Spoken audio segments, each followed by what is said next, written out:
You and Atticus received the Human Hero Award. Tell us about that night and that terrific honor. We were given the award at the MSPCA at the JFK Presidential Library, and they give out 4 awards a year: a Young Hero Award, a Animal Hero, a Humanitarian Award, which went to Emmylou Harris, Amanda McDonald, a young woman who fought against Greyhound racing during the election that year, won it for the Young Hero Award, and the Boston Police Dogs got it for Animal Hero Awards.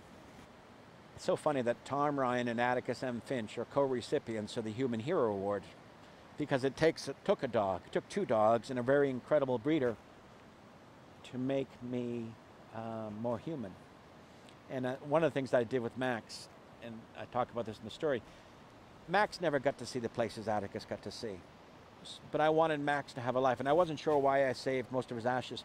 So when we hiked the 4,000-foot peaks those winters, I would sprinkle a little bit of his ashes on each peak. So Max is up here along with my father. But there's part of Max that was also deposited at the JFK Presidential Library, and I'll never say where, so they can't get him out of there. Good for you. Tell us about your connection back to Paige. If I'm right about something, somewhere along the way, a romance or a romantic interest develops. I think 7 years of a common interest in Atticus, or 6.5 years of a common interest was going on, and I was reviewing my life with Atticus because I decided I wanted to write a story. And a reporter once asked me, did you do the hikes to write about it, or did you do the hikes because you loved it and then write about it because you're a writer? I said I wrote about it after the fact. And I was sharing some stories with Paige and sending stories back and forth, and we were emailing back and forth. And then it became more and more connected, and we talked more and more, and we became more human. And for the first time, we weren't always talking about Atticus. We were talking about her life and my life. And right around the time we got the Human Hero Award, I told her it was as much her award as it was mine. And if she had been there, I would have had her on stage with us to share it with her. And I had no idea her life had been so bad. I had no idea she had had such a tough time of it. And I also had no idea, I would later learn that she gave up the dog she didn't want to give up.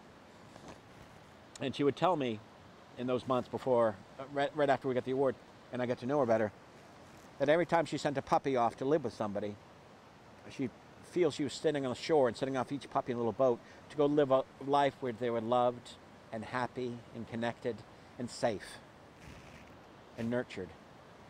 And she said, because they were living the life I couldn't live. But when she was a little girl at one point, when things were happening bad to her, she told her mother, someday I'm going to run 2,000 miles away and live in the mountains where no one can find me. And little did she know that when she sent off Atticus to me, and little did I know, that things would transpire. And I would send her email pictures, and she'd touch the screen of seeing him on Mount Washington, or Bond Cliff, or Lafayette, and she'd trace her finger on the mountains that he was standing on top of and look at things she had seen. And he was, without me knowing it, was living the life she wished she had. In the mountains, Atticus became more of what he'd always been, and I became less. Less frantic, less stressed, less worried, and less harried. I felt comfortable letting him lead, and he seemed to know what I needed. He always chose the best route, if ever there was a question, and my only job was to follow. Most important, though, what made us happiest was being together in a place where we could be equals, and there were no rules to adhere to. This excerpt is brought to you by the Massachusetts School of Law, the leader of reform in legal education and a leader in multimedia education for the public. To view the full interview and for a full listing of MSL's programs, log on to mslaw.edu.